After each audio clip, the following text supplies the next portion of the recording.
Hiya, how you doing? Good, thanks. Can we get one? Is it black Americano? One black Americano. Yep, and a flat white, please. That's all we need for today. £7. It's not easy being a social media influencer these days.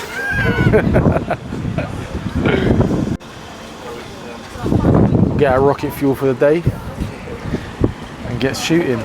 This is full fun today. It's full fun. We've got to keep awake. A few moments later. It's been a hard day for our boy. It's been a hard day. So there's traffic.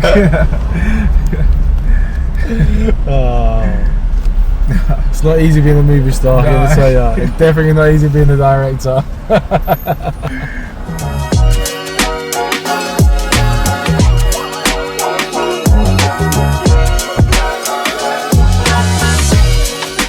You know, I've just realised where we are, and as we are in South London, we're not far, actually we're really close to a site that we completed not long ago either. Let's go past it actually and see what it is. The reason being, I'm gonna go past it, and if we've got time to quickly shoot it, is we've had planning permission granted to add a 2-bedroom bungalow to the rear of the property. So as we're here, let's see if we can get some footage. Who would have thought South London had places like this? It's quite pretty. Spoken like a true North Londoner, eh? I actually feel like I'm on holiday, especially with the weather like this. So far from home, sun shining, in an alien area. Yeah, Royal Mail getting a little delivery now. Let's quickly pop in and see how it's going along. I did send the guys here about a week ago and they started clearing the rear of the garden ready because it was overgrown massively. But you know what, we can go through the side access and see how they go on. So yeah, this is another one of our projects that we completed. I thought as we're in the area, might as well show you it. What we did here was, it was an existing old house, very similar to the one next door. We added a triple-storey extension to the rear and then converted the building into 7 flats. So yeah, just had planning permission granted for a standalone 2-bedroom bungalow, which is going to have some nice timber cladding. We'll get some renders so we can show you as well. It's going to have a green roof as well. You can imagine this was overgrown so badly, the weeds and the overgrowth was up to here. We're looking to start this project probably, I would hope, this side of the year, maybe towards the end, around about September, and with the aim of finishing it beginning of next year. So the reason this area here was sectioned off was a request by the client.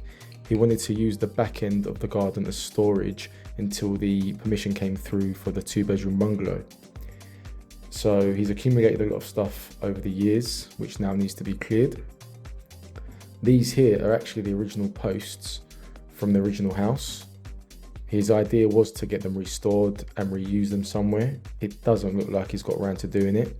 So before we come in here and do our full site setup, we'll ask the client what he wants to keep. We'll put it to one side and everything else can be removed with the waste. So obviously before we start work, we're gonna have to clear the site totally. We'll set up a site office, maybe use one of these containers, one for an office, one for storage on site, somewhere around here. But what we've had to do is we had to get an arboriculturalist down because I'm not sure if it's this tree or this tree. I believe it's this one here. There's a TPO on it. So what we need to do is we have to put a tree protection zone in, whether that's in the form of a fence or some ground matting. I'm just waiting for the report to come back, so we're protecting the trees and the roots while we're working here. The actual site itself, if we come over here, it's going to be in this area here. Now, one of the issues that we had, and the reason it took a bit of time to get planning for this 2-bedroom bungalow, was due to overlooking issues with neighbours. So they didn't want the height of the building, and not so much overlooking, but right of light. So the planning has been granted, obviously various conditions are in place and pre-commencement conditions that we have to discharge. But the design has been done, it's going to be a sunken site. So this area we're going to have to excavate probably about 1 metre to 1.5 metres, so then the top of the building actually finishes in line with the fence level. And that's how we overcome the right of light issue. So we're looking at around, I believe it's a 70 square metre or 75 square metre bungalow, which is going to encompass this area here. There's going to be outside amenity space, which again is going to be sunken, and then it will be raised up to over there. And there'll be a small area here. Obviously, being a new build and with new regulations, we have to incorporate an air source heat pump into the property. There's also a green roof that we have to put on as part of the conditions, and timber cladding externally. So all these things have taken into place. We've got all the consultants and engineers, M&E design being drawn up. We've got our structural engineers carrying out the necessary drawings to tell us how we're going to build this. The architect doing the landscape design, as well as a fire strategy. Now it's a bit odd, you're going to probably ask, why are we using a fire strategy or getting a fire strategy on the building like this? Reason being, which again, we're always learning, and I found out after speaking to our fire consultant, LFB, London Fire Brigade, need to be within a certain distance of the property to be able to service a fire. And I believe that's around about 40 metres, but we'll fact check it and update it as we go along. So because the property is situated at the rear of the garden and the only access into this area is through the side access, the way that we came in, it's more than 40 metres. So the reason we have to put a fire strategy in place is to be able to service the outcome of a fire. Now, we're still going through it and find out what we need to do. It's either going to be a sprinkler system or a mist system. If it's a mist system, that's fine. We can run off the existing services because, as it says on the tin, it's a mist that basically suppresses the fire. If they want a full-blown sprinkler system, we're going to have to upgrade the water services coming in. We're going to have to create a plant room somewhere on site that holds a water tank to be able to service the sprinkler of the building. There's a lot more things that go into a fire strategy as well, but that's one of the main things that we're looking at and trying to prioritise at the moment. But yeah, like I said, this site should be starting in September. We will keep you updated and hopefully have progress videos and shoots of the site.